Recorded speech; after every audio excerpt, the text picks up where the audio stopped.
Seriam um movimento, a mudança, a transformação, características essenciais da natureza, características essenciais da realidade, ou apenas características presentes na aparência das coisas? Aquela antiga discussão lá do Parmênides e do Heráclito, filósofos que nós tratamos nos vídeos anteriores aqui da série História da Filosofia, é tratada novamente pelo filósofo Platão, e é sobre ele o vídeo de hoje. Fala galera, mais um vídeo do canal Arte de Pensar, e hoje nós vamos tratar do pensamento do filósofo Platão, mais especificamente da sua metafísica, da sua concepção acerca da realidade. E para começar a falar do Platão, é bom fazer um esclarecimento histórico aqui, apenas biográfico também, né? O nome dele não era Platão em si, o nome dele era Aristócles. Platão era um apelido, digamos assim, que se dava na Grécia para homens que tinham ombros largos. E no caso, essa era uma característica do Platão e por isso ele recebeu esse apelido.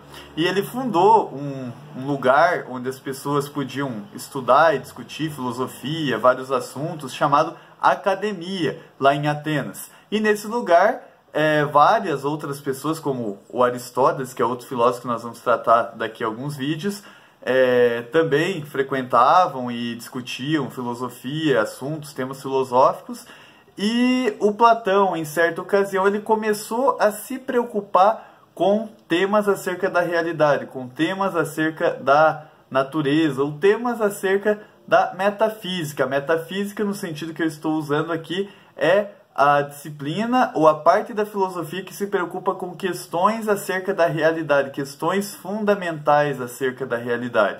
E a gente já vai entender um pouquinho melhor tudo isso. E outro detalhe muito importante é que as obras do Platão, elas geralmente são diálogos, não é um texto corrido, mas sim diálogos entre o Sócrates, geralmente, que era o mestre do Platão, e outras pessoas sobre algum tema específico. Por exemplo, no diálogo Teeteto, o Sócrates debate com o jovem Teeteto acerca do conhecimento.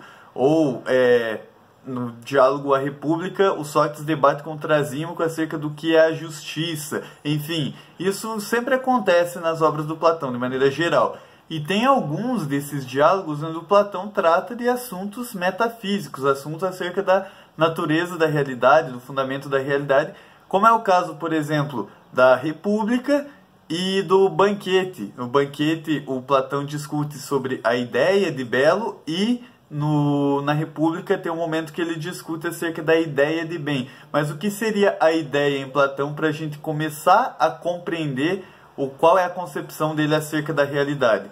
Bem, o conceito de ideia em Platão não significa aquilo que está aqui na minha cabeça, uma imagem mental subjetiva de alguma coisa, que alguém tem sobre alguma coisa.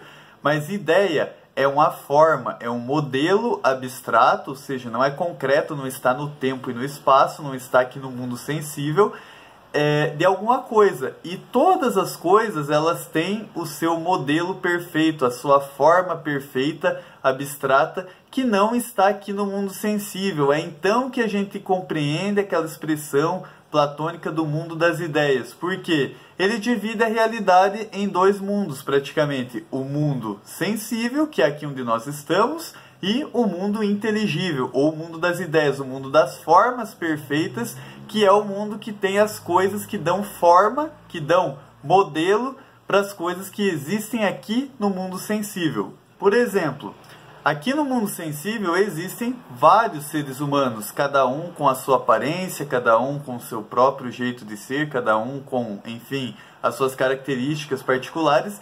E no mundo das ideias existe a forma perfeita de ser humano, a ideia perfeita de ser humano, o modelo perfeito. E assim com qualquer outra coisa. Aqui existem cavalos diferentes, cada um com as suas próprias características, cada tipo de cavalo com as suas próprias características, seja pela cor ou, enfim, a raça. E no mundo das ideias existe o modelo perfeito de cavalo, a ideia perfeita de cavalo, e assim eu posso fazer com qualquer outra coisa. E assim dizia o Platão, não só dessas coisas, de animais e objetos materiais, existem formas perfeitas, mas também existe a ideia perfeita de belo, a ideia perfeita de bem, a ideia perfeita de coisas que aqui no mundo sensível não são perfeitas. Por exemplo, seria aquilo que faz com que as coisas que existam aqui tenham essas características, apesar de elas não serem perfeitas. Existem várias coisas que nós dizemos que são belas,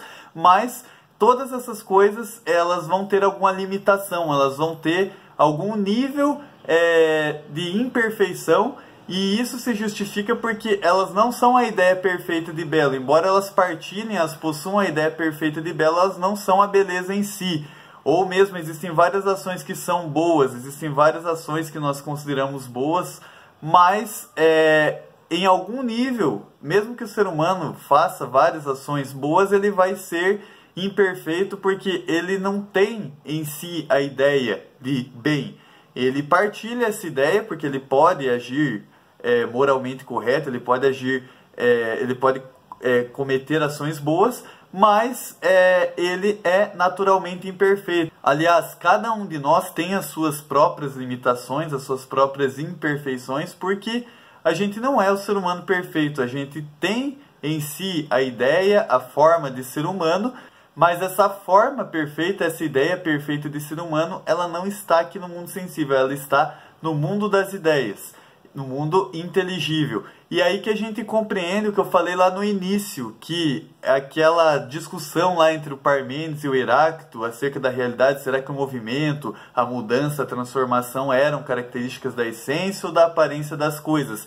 Ela se faz presente aqui no Platão porque o Platão, de certa forma, ele aceita as duas teorias. Ele aceita tanto a explicação do Parmênides para a realidade quanto a explicação do Heráclito. Só que ele apenas faz o seguinte, ele coloca as características do Heráclito, a explicação do Heráclito acerca da natureza, acerca da realidade, no mundo sensível, e as características do Parmênides no mundo inteligível, no mundo das ideias e das formas perfeitas. Porque é como se o Platão dissesse assim, bom, no final das contas, aqui no mundo sensível, as coisas são passageiras, temporárias, imperfeitas, estão em constante movimento, em constante mudança, em constante transformação. Os seres humanos nascem, crescem e morrem, e assim acontece com os outros seres vivos, e enfim.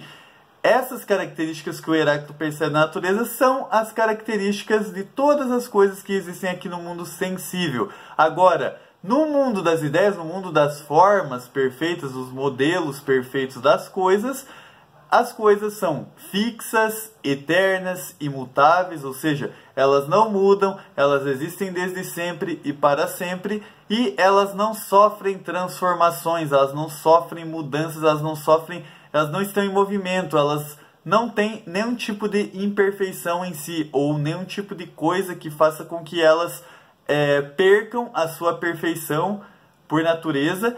E nesse sentido o Platão acaba aceitando as duas teorias. Mas o que acontece? Ele apenas coloca a explicação do Heráclito acerca da realidade para descrever o mundo sensível e a explicação do Parmênides para descrever o mundo inteligível. E enfim, tem muitas coisas interessantes que a gente podia falar do Platão aqui, sobre mitologia também, sobre outros elementos do pensamento do Platão. Nesse vídeo a gente priorizou mais os aspectos metafísicos mesmo do pensamento dele, e nos próximos vídeos a gente vai trazer outras coisas, como a alegoria da caverna, mostrar qual que é a relação que a alegoria da caverna possui com a teoria das formas, que a gente tratou hoje, ou mesmo o mito do demiurgo. Enfim, curtam o vídeo, se inscrevam no nosso canal e vejam as nossas referências.